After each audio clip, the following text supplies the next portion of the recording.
Our last presentation, our next presenters are Professor Samuel Akwasi Konney and Professor Enoch Mensah Awukuvi, who are colleagues at the Enchi College of Education in Enchi, Ghana. Professor Konney's work focuses on onomastic studies, documentation, and grammatical description of an endangered Ghanaian language known as Mo Deg Mabia. And then Professor Awukuvi's research interests include literature, onomastics, and semantics, which require introspection and inventiveness. Their presentation is entitled A Morphosemantic Analysis of the Mo Deg Ethnonyms. Welcome, colleagues. The floor is yours. Like you said, our topic is a morphosemantic analysis of Mo or Deg ethnonyms. And so the study of names, which is equally referred to as onomastics or onomatology, is of great importance to human existence, especially in our part of the world. As Africans, we place premium value on culture, language, and communication. Names are used as labels to identify persons, places, or things, and are equally historical witnesses. The name of a person may be used to trace his family, genealogy, culture, language, occupation, or town, and as well communicate information to others. That's according to these scholars. Now, the background of the language, Mo or Deg language belongs to the Gur language family. That's according to Atakosa 2004, page 14 to 16. And it is a member of the Gushi cluster, which includes Tampoma, Chakali, and Sisaalì. Mo has two really intelligible dialects, which are Longro and Mangom, according to Atakosa 2004. Now, this study will use data from the Longro dialect because it is a dialect spoken by the researchers' informants. Now, the statement of the problem: the Mo language is less known in terms of academic research, especially in morphology, semantics, and onomastics.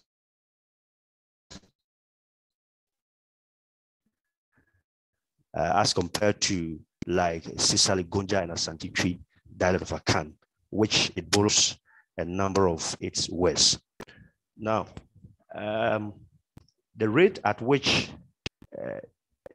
it borrows words from other languages has also greatly affected a cross-section of the Dega people, to the extent that the younger generation are not well grounded in the use of the language, for which reason it is considered an endangered language, according to Sama Institute of Linguistics International 2009. And it is against this backdrop that the current study seeks to investigate the morphosemantic features of Mo or Deg ethnonyms. It is important to say here that the ethnonyms that we are talking about here are the kind of words that actually refer to an individual, the kind of names that refer to an individual, or it is a word or a group of words that are used by people to refer to a particular person. Now, the study seeks to achieve these two objectives. The first one is to identify the morphological processes involved in the formation of Mo or Deg ethnonyms. And then the second one is to describe the semantic meanings conveyed by the Mo or Deg ethnonyms. These are the research questions that we intend to answer with this particular study. The first one is, what are the morphological processes involved in the formation of Mo or Deg ethnonyms? And the second is, what are the semantic meanings conveyed by the Mo or Deg ethnonyms? Now, the study, we use this theoretical framework, the item and arrangement model as put forward by Hockett in 1954. The essence of IA is to talk simply of anything, an arrangement in which those things occur. Hockett 1954 says that the grammar or grammatical system of a language is one, the morphemes used in the language, and two, the arrangements in which these morphemes occur relative to each other in utterances. So primarily, the IA model analyzes word forms as a sequence or addition of morphemes. And we're going to use this model as a guide in the analysis of the data. The methodology, the research approach is qualitative approach, and the design is case study. And the population and the sample, we have all the Mo speakers as our population, and then we have 22 native speakers of long-road dialect of Mo, and then 2 language consultants will assist in the verification of the data. And the sampling technique is purposive sampling. And the data collection and the data analysis procedures, the instruments that we use is interview and documents. Then the data analysis procedures, the first one is identification, and then it follows by transcription and the categorization of the data. And this is the general morphosemantic analysis, general morphosemantic features of the Mo or Deg language. Now, affixation is a morphological process observed in Mo, and it is perhaps the commonest morphological process in the language, just as observed for in many of the world's languages. So just like other Guru languages or Mabia, Mo largely exhibits only cases of suffixation. So we have suffixation as an inflectional operation in Mo. What this means is that suffixation can be used to form plural nouns in Mo. This is because nouns in Mo are inflected for grammatical number, meaning that if they are of the countable type, they generally have different forms for singular and plural. In Mo or Deg, noun number marking involves the addition of suffixes to noun stems to mark plurality. And now Mo or Deg inflectional suffixes do not change the core lexical meaning of words to which they are attached. They also maintain their grammatical categories. Now, if you look at the plural marker for kinship names, for example, this particular plural suffix is suffixed to only kinship names in the language to derive their plural versions. So we have me plus nar, we derive mena nar, which is fathers. And then we have do plus nar, we have dora nar, then we have brothers, and it follows in that order. We also have the plural markers la, na, ra, and a for common nouns. We realize that these noun stems at the left-hand side of the table take the plural suffix la, and then na, and ra, and a to form their plural counterparts. So we have luba, which is widower in the language. Then plus la, we derive lubala, which is the plural version. And then we come to ha, as in woman, plus na, we have hana, that is women. And then tagne, which is mushroom, plus a.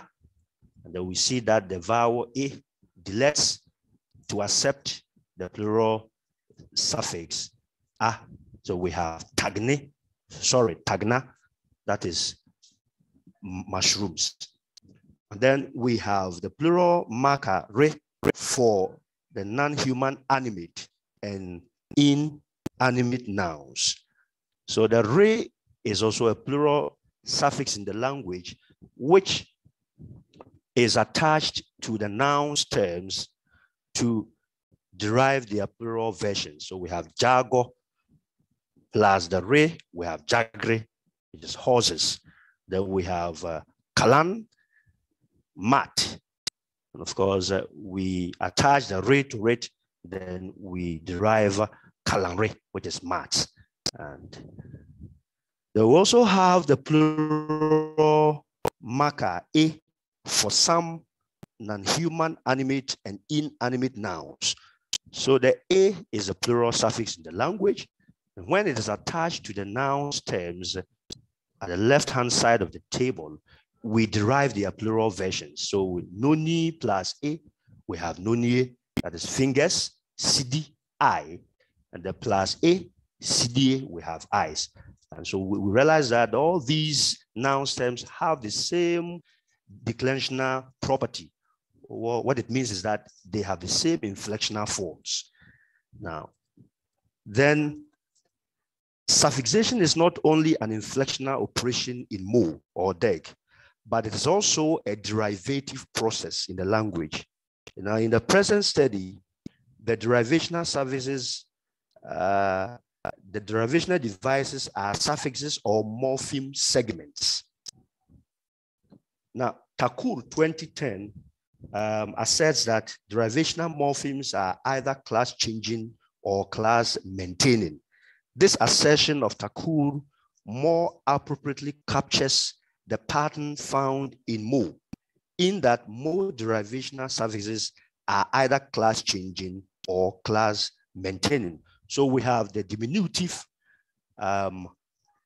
suffix ye for personal day names. Now, when we talk about diminutive markers, they are mainly words or suffixes that are attached to nouns to indicate the diminutive nature or smallness of something or name, usually indicating small size. So we see that Kojo, Kobna, Koku, and the rest are all made day names in the language. As a matter of fact, they have borrowed their loan words into the language from Akan. And they take the diminutive suffix ye to derive the diminutive forms that we see on the right-hand side of the table. So Kojo plus ye, we have Kojoye. Then Kwabna plus ye, we have Kobinye, small Kwabna. What it means is that we have two Kojos in the house, and one is the eldest, the other is the youngest. We also have the action nominal suffixes, I, A, Ga, O, U, and I in mo. The action nominal suffixes I and I are attached to action verbs, what we call in English as the gerunds. And they are added to these verb stems to derive their action nominals in the language. So I plus, the nyo, drink, plus I, we derive nyoy, that is drinking. And then we have to, snatch, plus I, we have toy, which is snatching in the language. Then we also have posture, the normalizing suffixes ga and a for posture verbs in mo. Now, posture verbs can be considered here as verbs that semantically code the static body assumed position of animate entities. So posture verb che in mo, which is stand, when the nominalizing suffix ga is added to it, we derive the nominalized form, which is chega. And then we also have jongi. Then the suffix a is added to it, we derive jonga. That is the nominalized form. And then we also have multiple formation in the language. Now, apart from using a single morphological process to derive new words in the language, there are cases where you can actually have more than two morphological processes come into play to form new words in the language. So we see that here, reduplication plus suffixation, we get agentive nouns in the language. So cha is the base, which is run, and then the cha, which is the base, is reduplicated before it undergoes suffixation to derive the agentive nouns in the language. So we have cha-cha, and that is, and it follows in that order. Then compounding plus suffixation can also be used to derive words in mo. So we have ni, which is water, nyo, drink, put together. Then we have nenyo plus the nominal suffix le. We have nenyole. So we get drinking water. So that's, and it follows in that order. Now, we want to look at the formation of ethnonyms in Mo vis-a-vis Akan tree. Now, the formation of ethnonyms in Mo typically follows a concatenative process. What it means is that it is a linear combination of morphemes, as in affixation. So the process of forming ethnonyms in Mo involves suffixation. Just like Akan tree, a majority language in Ghana employs the suffixes ni, which is a singular marker, and for, which is a plural marker in the formation of ethnonyms. Mo employs the suffixes te, which is a singular marker, and tena, which is a plural marker in the formation of ethnonyms in the language. For example, in tree, it means a native of Bekwai. So, Bekwai for, it means a natives of Bekwai. Now, one thing to note here is means of deriving Mo or Deg ethnonyms derivation in Akan tree, except that in Akan tree, to derive ethnonyms requires not attaching the suffixes ni or for only to place names, but also to tribal names, as in Akan ni is a person belonging to the Akan tribe. Akan for persons belonging to the Akan tribe, Asantini and Ashanti, Asante for Ashantis, and all that. But in Mo, the suffixes te, which is a singular marker, and the tena, which is a plural marker, are only attached to place names to derive ethnonyms in the language. They are not attached to tribal names in the language. Now, for instance, in English, Canada is the name of a country, but when the suffix that we see there is attached to it, it becomes Canadian, referring to a native or an inhabitant of Canada. So Mo has both singular and plural suffixes to which names of places are attached to derive ethnonyms which refer to a native or natives of those places respectively. Now, so we have the suffixes te and tena in Mo. Now, the singular suffix, identity suffix te for place names. Now, from the table 10, it can be observed that the attachment of the singular identity suffix t to the place names results in the formation of singular ethnonyms. The meanings of all the place names are altered when the singular identity suffix was attached to them to derive the singular ethnonyms. Therefore, it is worth mentioning that the singular ethnonyms in table 10 are no longer place names, but names of persons who come from those places. So we have Joe Boy plus T. We derive Joe Boy T, a native of Joe Boy, and it follows in that order. And then in table 11, we see that the analysis of the data in this particular table demonstrates the concatenation of the plural identity suffix tina and the place names results in the formation of the plural ethnonyms with their meanings changed from place names to persons from those places. So we have Mantuka, for example, plus tina, we derive Mantuka tina, natives of Mantuka. And the rest of the data have the same declinational property.